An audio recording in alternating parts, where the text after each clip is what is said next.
देखिए यहाँ पर एक अच्छा एडिटोरियल है कि कैरियर विकल्पों को लेकर दिमाग खुला रखने से बात बनेगी। कैरियर विकल्पों को लेकर दिमाग खुला रखने से बात बनेगी। यहाँ पर कहा था क्या, कुछ दिन पूर्व जब भारत अपना 77वां स्वतंत्रता दिवस मना रहा था तब एक और कोटा स्टूडेंट की आत्महत्या की खबर आई। यह साल की ऐसी 20वीं घटना थी। कोटा शहर को हमारी शिक्षा प्रणाली निहित खामियों का प्रतीक माना जाता है। उसकी अनेक कोचिंग क्लास में लाखों विद्यार्थी रात दिन मशक्कत से पढ़ाई करते हुए अत्यंत प्रतिस्पर्धात्मक मेडिकल और इंजीनियरिंग की प्रवेश परीक्षा में उत्तीर्ण होने को उम्मीदें संजोए होते हैं। कोचिंग की पढ़ाई महंगी होती है, जिसका खासा बोझ पेरेंट्स पर पड़ता है।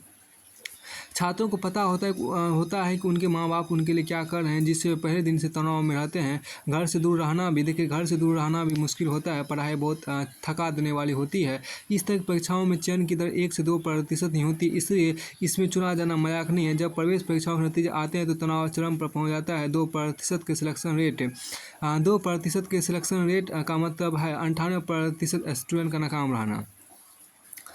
2% के सिलेक्शन रेट का मतलब 98% स्टूडेंट का नाकाम रहना। 2% के सिलेक्शन रेट का मतलब है 98% स्टूडेंट का नाकाम रहना। ऐसे में अगर कुछ स्टूडेंट का मनोबल टूट जाता है टूट जाता हो तो आश्चर्य क्या। हाँ, लेकिन बात केवल कोटा की नहीं है। लेकिन बात केवल कोटा की ही नहीं है। राष्ट्रीय अपराध रिकॉर्ड्स ब्यूरो के एक सर्वे के मुताबिक 2021 में भारत में 13,000 टीन एजरों ने नवयुवकों ने आत्महत्या की। यानी रोज़ 35 व्यक्ति मर रहे हैं। यानी कि रोज़ 35 विद्यार्थी ने आत्महत्या की। देखिए यहाँ पर क्या है, लेकिन बात केवल कोटा की ही नहीं है। राष्ट्रीय अपराध रिकॉर्ड्स ब्यूरो के सर्वे के मुताबिक 2021 में भारत में 13,000 टीन एजरों ने अर्थात नवयुवकों ने हत्या की। यानी रोज़ 35,000 लोग मरे।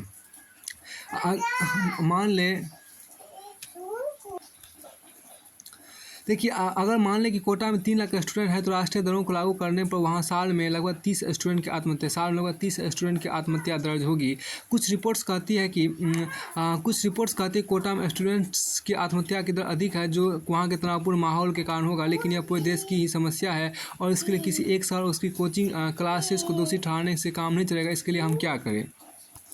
देखिए यहाँ खास देखिए आपके सबसे पहले अब यहाँ पर इस चीज़ को फिर से कंटिन्यू कीजिए। देखिए क्या कि लेकिन यह पूरे देश की ही समस्या है और इसके लिए किसी एक शहर और उसकी कोचिंग क्लासेस को दोषी ठहराने से काम नहीं चलेगा। इसके लिए हम क्या करें।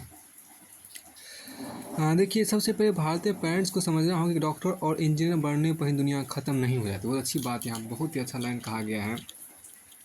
देखिए सबसे पहले भारतीय पेरेंट्स को समझना होगा कि सबसे पहले भारतीय पेरेंट्स को यह समझना होगा कि डॉक्टर और इंजीनियर बनने पर ही दुनिया खत्म नहीं हो जाती। सैकड़ों दूसरे प्रोफेशन भी है। भारत के बहुत सारे डॉक्टर तो आज पैसा भी नहीं कमा पा रहे हैं, वहीं अनेक इंजीनियर बेरोजगार बैठे हैं। रियल एस्टेट और फाइनेंस में भी पैसा कमाया जा सकता है। एक दुकान मालिक, सोशल मीडिया मार्केटिंग एग्जीक्यूटिव, कार्डियर, होटल संचालक, परिवहन उद्योग विशेषज्ञ, ऑनलाइन दुकानदार, मीडिया पर्सन, इनमें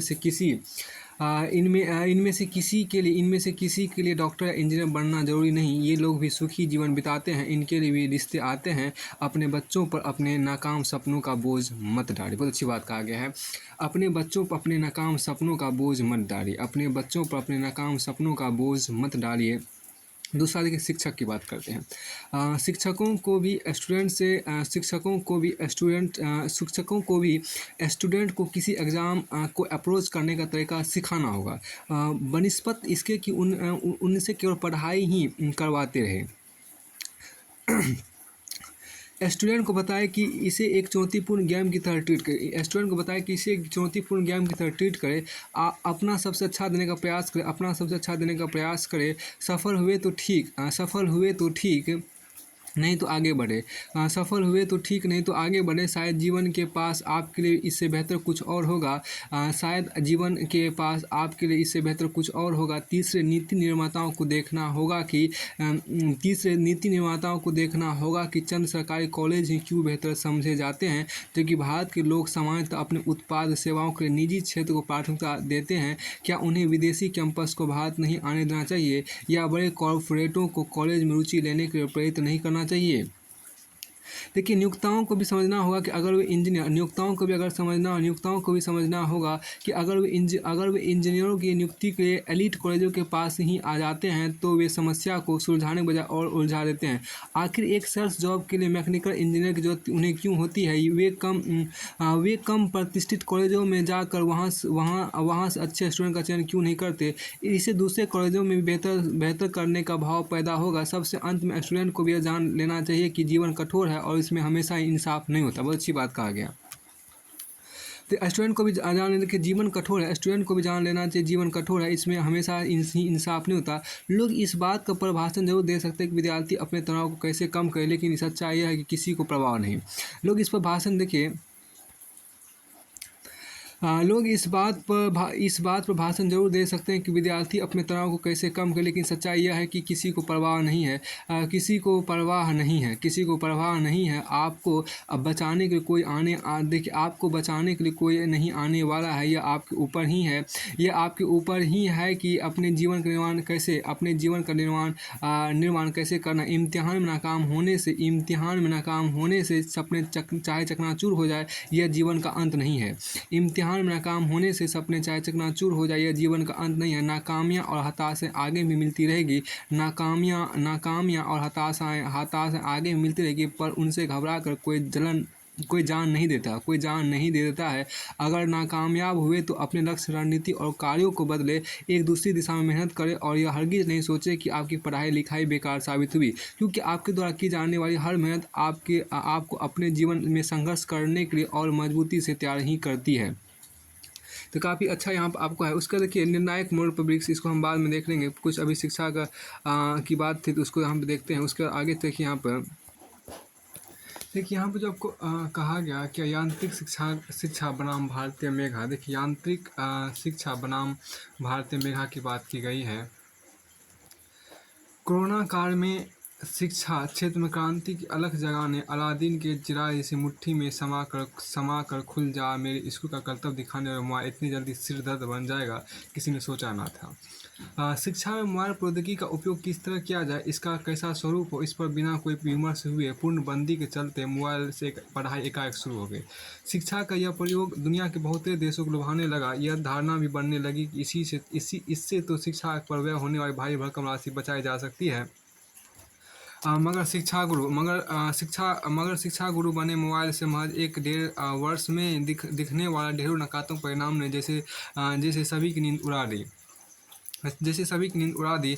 दुनिया भर में पहले ही सामाजिक ताने बाने को छीन भिन कर चुके सोशल मीडिया के सबसे बड़े पोषक मोबाइल फ़ोन के दुष्परिणामों पर बहस के बीच पढ़ाई। देखिए, यहाँ पर कहा गया कि शिक्षा का यह प्रयोग दुनिया के बहुत देश को लुभाने लगा। यह धारणा में बनने लगी कि इससे तो शिक्षा पर व्यय होने वाली भारी भरकम राशि बचाई जा सकती है। मगर शिक्षा गुरु बने मोबाइल से महज 1-1.5 वर्ष में दिखने वाले ढेरों नकारात्मक परिणामों ने जैसी सभी की नींद उड़ा दी। दुनिया भर में पहले ही सामाजिक ताने बाने को छीन भिन कर चुके सोशल मीडिया के सबसे बड़े पोषक मोबाइल फ़ोन के दुष्परिणामों पर बहस के बीच पढ़ाई के नाम पर मासूमों के गुरु कम, खिलौना ज़्यादा बन गया, जो जादू का पिटा लगने लगा। देखते ही देखते मासूमों को लत लग गई और अभिभावक समझ भी नहीं पाए। संयुक्त राष्ट्र के शैक्षणिक, वैज्ञानिक और सांस्कृतिक संगठन यानी यूनेस्को की वैश्विक शिक्षा निगरानी रिपोर्ट 2023, जिसका शीर्षक technology in education a tool on whose terms में स्कूलों में स्मार्टफोन पर प्रतिबंध लगाने का समर्थन करते हुए शिक्षा के मानव केंद्रित दृष्टिकोण की आवश्यकता पर जोर दिया गया। रिपोर्ट बताती है कि 14 देशों ने मोबाइल उपकरण के चलते छात्रों का ध्यान भटकने और सीखने की प्रवृत्ति पर नकारात्मक प्रभाव पड़ना स्वीकार किया है। बावजूद इसके ज़्यादातर स्कूल इस पर रोक नहीं लगा सके। एक अध्ययन के हवाले से बताया कि महज 2 वर्ष के बच्चे 17 वर्ष तक की आयु के युवाओं में ज़्यादा समय तक स्क्रीन पर आंखें गड़ाए रहने से कई तरह की स्वास्थ्य समस्याएं पैदा हुई, जो अमूमन उस उम्र में नहीं होती। इससे न केवल बच्चों की जिज्ञासा तेजी से घटी, बल्कि उनमें अवसाद सहित आत्मनियंत्रण और भावनात्मक स्थिरता भी बुरी तरह प्रभावित दिखी। इतना ही नहीं, बच्चों के डेटा उजागर होने की शिकायतें भी आई, क्योंकि केवल 16% देशों में कानूनन शिक्षा में डेटा गोपनीयता की स्पष्ट गारंटी है। देखिए, वहीं एक विश्लेषण से पता चला है कि कोरोना काल के दौरान मुनाफाखोरों के हथकंडों से तमाम तरह के सुदूर शिक्षा प्रौद्योगिकी आधारित उत्पादों के जैसे बाढ़ आ गए, बिना जांचे परखे इनके उपयोग का अनुमोदन तक हो गया है। यूनेस्को ने भी माना कि मोबाइल के अत्यधिक उपयोग से शिक्षा बुरी तरह प्रभावित हो रही है। उस जरूरत को रेखांकित किया है जिसमें डिजिटल तकनीक उपकरण से अधिक हमारे जरूरी प्राथमिकता बन गए। तकनीक के दौर में डेटा गोपनीयता अहम है, मगर मासूमों के हाथों में ऐसे डेटा उपकरण कितने और कैसे और किस तरह सुरक्षित होंगे, इस पर क्या कभी सोचा गया? कभी कौतूहलवश तो कभी अचानक स्क्रीन पर दिखने वाले लुभावने और नए तौर तरीकों के संदेशों ने भरमाया। कभी एकाएक आए गुमनाम संदेशों को देखने की जिज्ञासा ने अनजाने ही पूरा डेटा दूसरी ओर बैठे साइबर चोरों के हाथों में पहुंचा दिया। फिर आगे हम देखें क्या कि यूनेस्को की इसी रिपोर्ट में डिजिटल शिक्षा द्वारा उत्पन्न विषमताओं को रेखांकित किया गया। यूनेस्को की इसी रिपोर्ट में डिजिटल शिक्षा द्वारा उत्पन्न विषमताओं को रेखांकित किया गया। कोरोना के दौरान विश्व भर में लगभग 50 करोड़ बच्चे अनचाहे बेलगाम ऑनलाइन मंचों के प्रयोग की तरफ बढ़ गए। इससे वे शिक्षा से तो वंचित हुए ही, साइबर अपराधों का शिकार भी बन गए। अपने जाल में फंसाकर उन्होंने गेमिंग या बुलिंग के जरिए बच्चों का बेतहाशा और कई तरह का शोषण किया। इन अपराधों का शिकार होकर ना जाने कितने घरों के चिराग बुझ गए। यूनेस्को की महानिदेशक ऑड्री अजुले को भी इस बारे में सचेत करते हुए कहती है कि डिजिटल क्रांति में संभावनाएं तो अपार है, लेकिन जिस तरह से समाज में इस पर कानून नकेल की चेतावनी भी है, ठीक वैसे ही शिक्षा में इसके प्रयोग पर ध्यान देना जरूरी है। वे भी मानती है कि इसका प्रयोग विविध शिक्षा अनुभव होता छात्र अध्यापकों की बेहतरी के होना चाहिए, न कि उनके रास्तों में व्यवधान उत्पन्न करने के लिए। अगर मान भी ले कि तकनीक ने कई अवसर पैदा किए हैं और इसके दुष्परिणाम पर जल्द ही नियंत्रण कर लिया जाएगा, लेकिन इस सच्चाई से कैसे इनकार किया जा सकता है कि दुनिया में 4 में से 1 प्राथमिक विद्यालय में आज भी बिजली नहीं है। ऐसे में तकनीक से शिक्षा में परिवर्तन की राह पर चल पड़े दुनिया के सभी स्कूलों को इंटरनेट से जोड़ने के लिए समय मान लक्ष्य निर्धारित करने होंगे। ऐसा होने पर ही वंचित वर्ग भी इसके दायरे में आ सकेगा और तभी शिक्षा में समानता की बात युक्ति संगत लगेगी। इस रिपोर्ट में दिख रही चिंता सही प्रतीत होती है, जिसमें कहा गया कि शिक्षा का अधिकार सार्थक कनेक्टिविटी के अधिकार का पर्यायवाची बना हुआ है। अब जब दुनिया एक और अत्याधुनिक विद्या आर्टिफिशियल इंटेलिजेंस यानी कृत्रिम मेधा की ओर जाती दिख रही है, तो दबाव और मुश्किल और बढ़ जाती है। सच है, दुनिया में अभी कुछ ही देश है जो तकनीकी से तो लंबी छलांग लगा रहे हैं, जहाँ जल्दी नई तकनीक अपनाई जा रही है।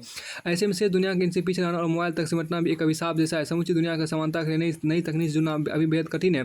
कहीं ना कहीं यूनेस्को भी मानता है कि तकनीक का विकास शिक्षण तंत्रों पर अपने अनुरूप ढालने के लिए दबाव पैदा कर रहा है।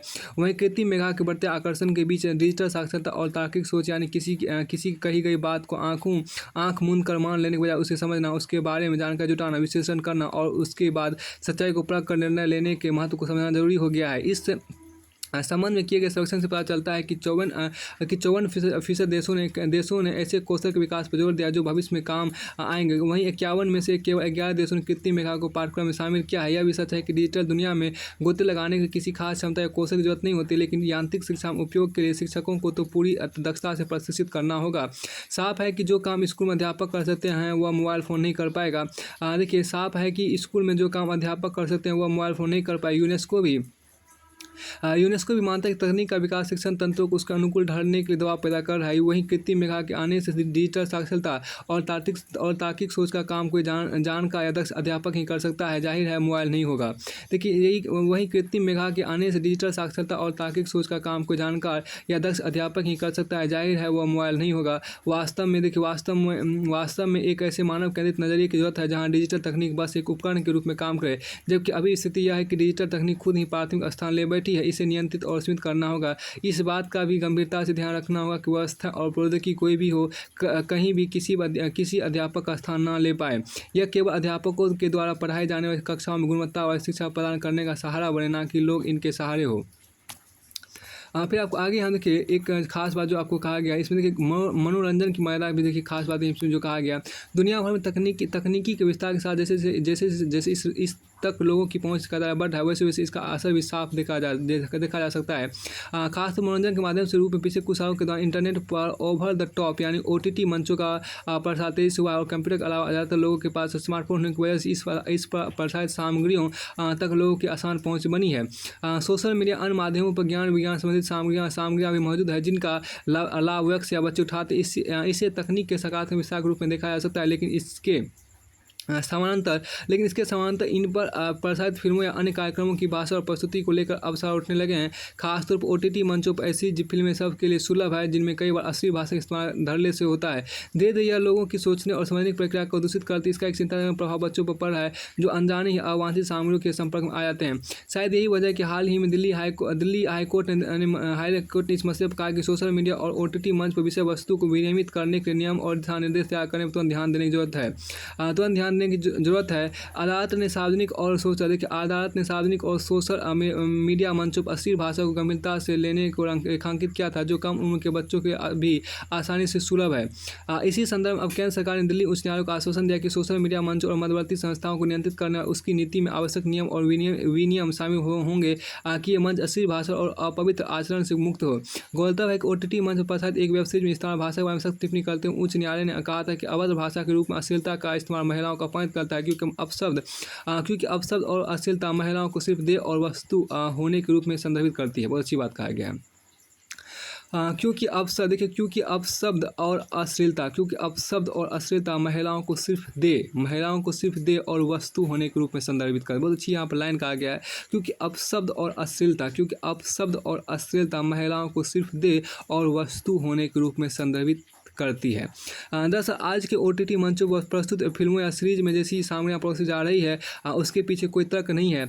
कलात्मकता, भदेशपन और खुलेपन के नाम पर जैसी भाषा और जैसे दृश्य प्रदर्शित किए जाते हैं उसे वास्तविकता के तत्व को बढ़ाने वाले बताया जाता है। हकीकत यह है कि इनका असर उन लोगों पर पड़ता है जो भाषा और दृश्यों के जरिए समाज के सोचने समझने दिशा के बारे में परिपक्व तरीके से नहीं सोच पाते। आज स्मार्टफोन और अन्य संसाधनों तक पहुँच की वजह से बहुत सारे बच्चे भी OTT मंचों पर फिल्में या सीरीज देखने में दिलचस्पी लेते हैं।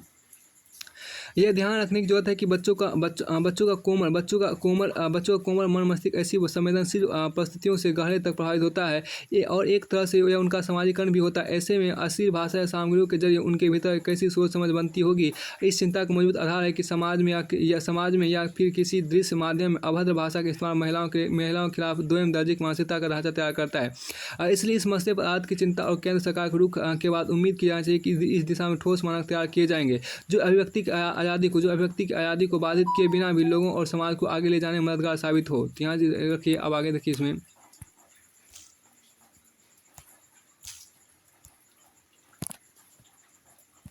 देखिए, समस्या को पहचाने बिना आप समाधान नहीं दे सकते। समस्या को पहचाने बिना आप समाधान नहीं दे सकते।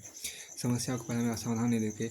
सालों साल पहले मुकेश अंबानी पढ़ाई पूरी करके लौटे तब उन्होंने अपने पिता ध्रुव अंबानी से पूछा कि अब उन्हें क्या करना चाहिए। ध्रुव भाई ने बेवकूफ़ी से कहा, क्या मैंने यह कहने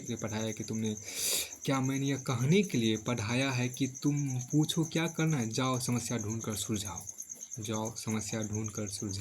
बहुत अच्छी बात है। यहाँ देखिए, बहुत अच्छा यहाँ पर लाइन कहा गया है। सालों पहले मुकेश अंबानी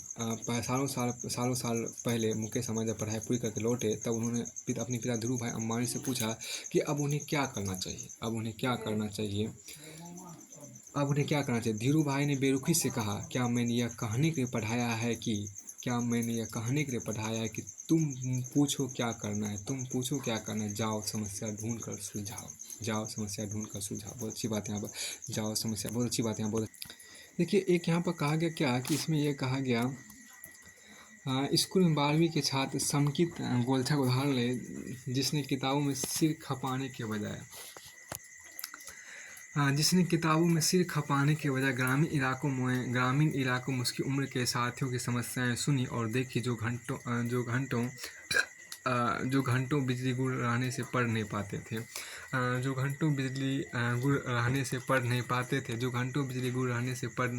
थे। और उसने देखा ग्रामीण शहरों की तुलना ज़्यादा पैदल चलते, इसलिए उसने कदमों को एनर्जी के रूप में कन्वर्ट किया जो लाइट में कन्वर्ट हो सके। परिणाम ऐसे जूते के रूप में निकला जो पैरों की सुरक्षा के अलावा ही बहुत कुछ कर सकते हैं, यहाँ तक कि गैजेट भी चार्ज कर सकते हैं। आज वो इको स्टेप्स नाम के चार्जेबल जूतों की सोल के साथ तैयार है जो सोल में लगी पीजो इलेक्ट्रिक क्रिस्टल्स का प्रयोग करके यांत्रिक ऊर्जा को विद्युत ऊर्जा या विद्युत को यांत्रिक में बदलने की प्रक्रिया सेल्स की ताकत का इस्तेमाल करके पैदल चलने से उत्पन्न ऊर्जा स्टोर करेंगे। इको स्टेप बिजली पैदा करने के लिए देखिए आज वो इको स्टेप नाम के चार्जेबल जूतों की सोल के साथ तैयार है, जो सोल में लगी पीजो इलेक्ट्रिक क्रिस्टल्स का प्रयोग करके यांत्रिक ऊर्जा को विद्युत ऊर्जा या विद्युत को यांत्रिक में बदलने की प्रक्रिया सेल्स की ताकत का इस्तेमाल करके पैदल चलने से उत्पन्न ऊर्जा स्टोर करेंगे। तो इको स्टेप बिजली पैदा करने के लिए इको स्टेप में बिजली पैदा करने के कदमों का इस्तेमाल होगा। जब आप पैदल चलते हैं तो शू के कुशन दबने के साथ फैलते हैं और ये चढ़ने से पैदा हुए एनर्जी स्टोर करते हैं। ट्रांसड्यूसर कंप्रेस करने के साथ बैटरी चार्ज करता है। जिस चीज़ ने उसे यह खास आइटम बनाने के लिए प्रेरित किया हो वह केमिस्ट्री फिजिक्स में उसके जुनून के साथ साथ धरती की ऊर्जा की समस्या से निपटने की प्रेरणा थी, जिसके बाद ग्रामीण क्षेत्रों में लोगों की मदद के लिए चार्जेबल जूतों का आइडिया आया। संक्षेप में कहूँ तो जो अब आप समस्याओं से देखिए संक्षेप में कहूँ तो जो अब देखिए संक्षेप में कहूँ तो कहूँ तो जब आप समस्याओं से गहरे प्रभावित होते हैं, जैसे कि संक्षेप में कहूँ तो जब आप समस्याओं से गहरे प्रभावित होते हैं जैसे कि समकित, तो आप समस्याओं को संजीदगी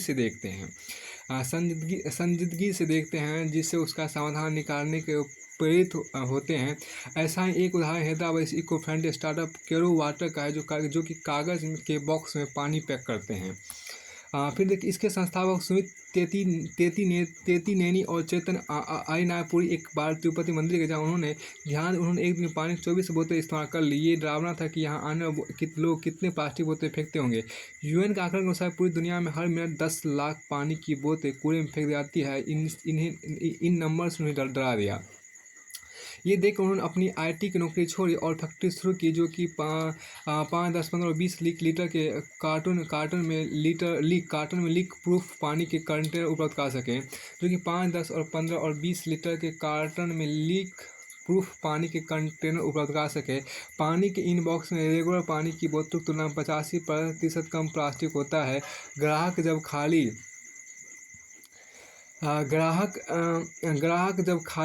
बॉक्स लौटाते हैं तो उन्हें कैशबैक मिलता है, जिससे रिसाइकल कई गुना बढ़ जाता है। ये वाटर बॉक्स पोर्टेबल होते हैं और यात्रा में और छोटी ट्रिप में ले जाना आसान है। जहां प्लास्टिक बोतल नष्ट होने में 700 साल लगते हैं, कार्टन वाटर जैसे समाधान सस्टेनेबल भविष्य में मदद करते हैं। वे 20 लीटर पैकिंग के रोज़ 10,000 बॉक्स बना रहे हैं। नए निवेश के साथ वह इस क्षमता को 1 घंटे तक लाना चाहते हैं। इस गति से चले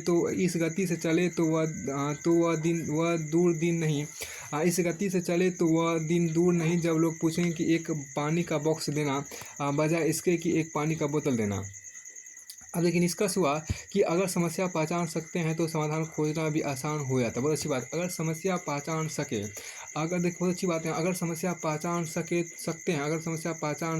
हैं तो समाधान खोजना भी आसान हो जाता है। जो आपका बिजनेस बन सकता है, पर समस्या को पहचानने की बुनियाद संवेदनशीलता है। अगर समस्या पहचान सकते हैं तो समाधान खोजना भी आसान हो जाता है। जो आपका बिजनेस बन सकता है, पर समस्या को पहचानने की बुनियाद संवेदनशीलता है। देखिए अपना अभिमान छोड़ अधीनस्थों का सम्मान करें, ये बात यहाँ पर है। ये बहुत अच्छा है कि अपना अभिमान छोड़ अधीनस्थों का सम्मान करें। बड़ों के आपको यहाँ पर है अपना अभिमान छोड़कर अधीनस्थों का सम्मान करें। देखिए जैसे ही कोई पद पर बैठता है, अधिकार संपन्न होता है, मनुष्यों में भेद करने लगता है। बहुत अच्छी बात है, बहुत ही अच्छा लाइन कहा गया है। जैसे ही कोई पद पर बैठता है, अधिकार संपन्न होता है तो मनुष्यों में भेद करने लगता है। जैसे ही कोई पद पर बैठता है, अधिकार संपन्न होता है तो मनुष्यों में भेद करने लगता है। ये अधिकार का भेद उसकी आदत बन जाता है।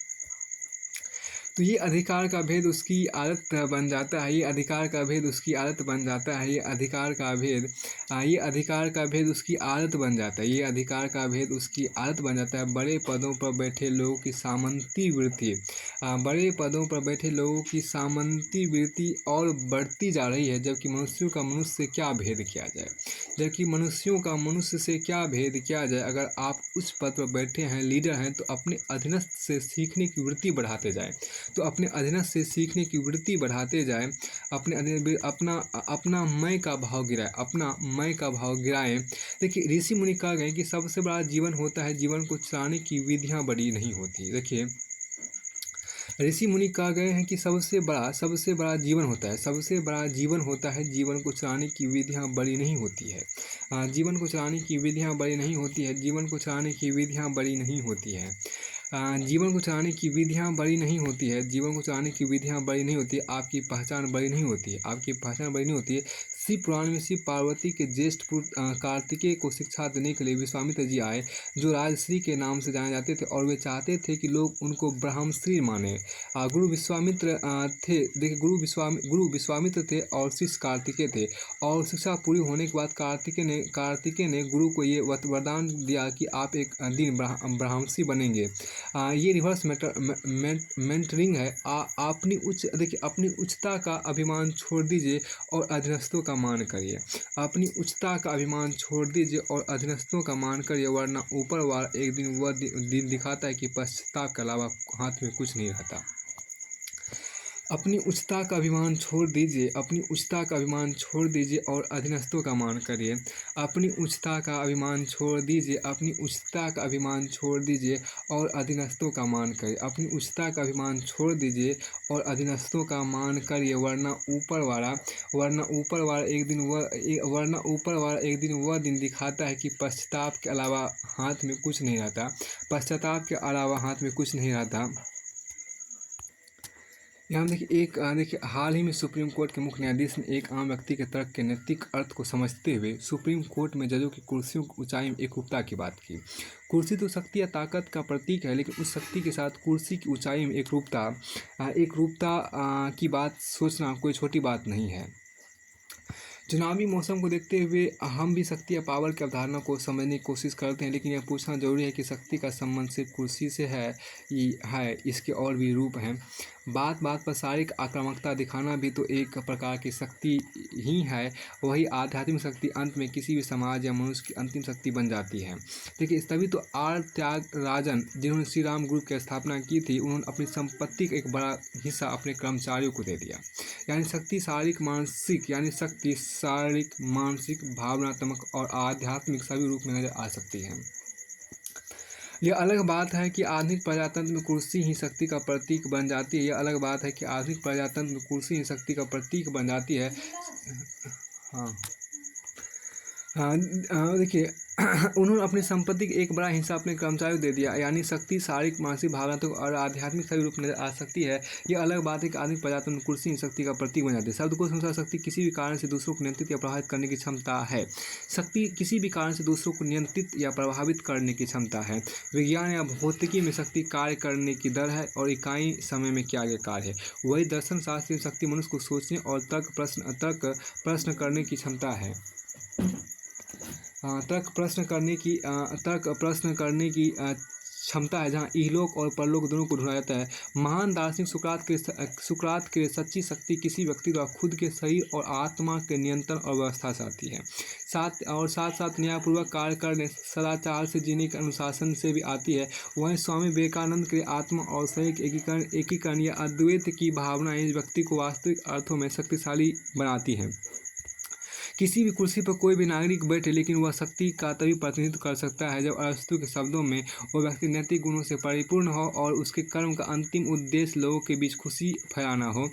तकनीक के दुनिया में भी मानवीय भाव से युक्त व्यवहार ही तो शक्ति है। तभी तो एक आम व्यक्ति की सलाह जस्टिस चंद्रचूड़ तक पहुँच के नारायण मूर्ति ने भी माना कि एक बहुत महंगी चमचमाती कार जब सड़क से निकलती है तो किनारे खड़ी आम जनता थोड़ी सहमी नहीं रहती है तो ये वास्तविक शक्ति नहीं है। प्रजातंत्र व्यक्ति को व्यक्ति समझना ही बहुत बड़ी शक्ति है, लेकिन यह भी समझना होगा कि इस तरह के नैतिक मूल्य से लैस शक्ति अहिंसात्मक समाज की दिशा तय कर सकती है। अहिंसात्मक समाज की दिशा तय करती है। किसी व्यक्ति या देश की इतनी शक्तिशाली देखिए किसी व्यक्ति या देश की इतनी शक्तिशाली स्थिति तभी हासिल की जा सकती है जब वह समान जीवन शैली में अहिंसा को अभिन्न अंग बना ले। कलिंग ने जब अशोक को चुना तो अशोक ने धर्म की शक्ति को चुना। यदि हम करुणा और देखभाल के मूल्यों को अपनाने में विफल रहे तो नफरत हमें चुन लेगी। बहुत अच्छी देखिए यदि हम करुणा बहुत अच्छी बात देखिए यदि हम करुणा और देखभाल के मूल्यों को अपनाने में विफल रहे तो नफरत हमें चुन लेगी और इसी नफरत की शक्ति समझ बैठेंगे। अब इन सवालों के इर्द गिर्द एक ऐसी दुनिया में यात्रा, बहुत अच्छी बात यहाँ पर कहा गया।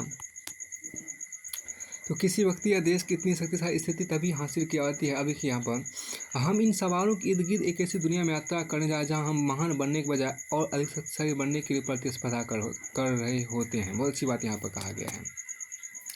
हम इन सवालों के इर्द गिर्द एक ऐसी दुनिया में यात्रा करने जा रहे हैं जहां महान बनने के बजाय और अधिक शक्तिशाली बनने की प्रतिस्पर्धा कर रहे होते हैं। हाँ, और तमाम तरह की शक्तियाँ अर्जित करने में लगे रहते हैं। आज हम सभी धन शक्ति, बाहुबल, प्रोफाइल शक्ति, पद शक्ति, नेटवर्किंग शक्ति, बाजार शक्ति, क्रय शक्ति, अहंकार शक्ति, प्रौद्योगिकी शक्ति इत्यादि में उलझे रहते हैं और यही भावना व्यक्ति को आध्यात्मिक शक्ति से दूर करती है। क्यों न हम अच्छाई की शक्ति, एक अच्छा इंसान बनने की शक्ति, क्यों न हम अच्छाई की शक्ति, एक अच्छा इंसान बनने की शक्ति, मानवीय मूल्यों की शक्ति, अस्तित्व की शक्ति, विचारों की शक्ति, नैतिक गुणों की शक्ति, जीवन की शक्ति को भी समझने का प्रयास करें। उदासी स्वाभाविक है पर इसे अस्थायी भाव ना बनने दे। देखिए उदासी स्वाभाविक है पर इसे अस्थायी भाव ना बनने दे। यहाँ देखिए क्या कि मनुष्य की जीवन से ऐसी होगी कि उदासी आना स्वाभाविक है। इतनी प्रतिस्पर्धा होगी कि सफलता सरलता से नहीं मिलेगी। खान पान भोग विलास इस तरह होगा कि शरीर के भीतर हार्मोन चेंजेस से अपनी आप नकारात्मकता उतर आएगी। ऐसे में उदास होना स्वाभाविक है। कभी उदासी धीरे आती तो कभी अचानक आती है। ऐसे उदास व्यक्ति जीवन समाप्त करने की सोचता है। देश में हर घंटे 18 लोग आत्महत्या कर रहे हैं। बहुत अच्छी बात कहा गया है। देश में हर घंटे 18 लोग आत्महत्या कर रहे हैं। सरकार आत्महत्या रोकने के लिए प्रयास भी कर रही है, लेकिन इसके लिए मनुष्यों को स्वयं जागना होगा। लेकिन एक आध्यात्मिक ताकत अगर भीतर उतर आए या यूं कहे कि जो ताकत पहले से उतरी हुई है उसको हम जान लें तो समझ जाएं कि मनुष्य का शरीर परमात्मा ने अपनी पूरी आयु करने के लिए बनाया है। अपने शरीर को आत्मघात के माध्यम से कभी समाप्त ना करें। सीताजी को अशोक वाटिका में आत्महत्या करने की इच्छा हुई थी।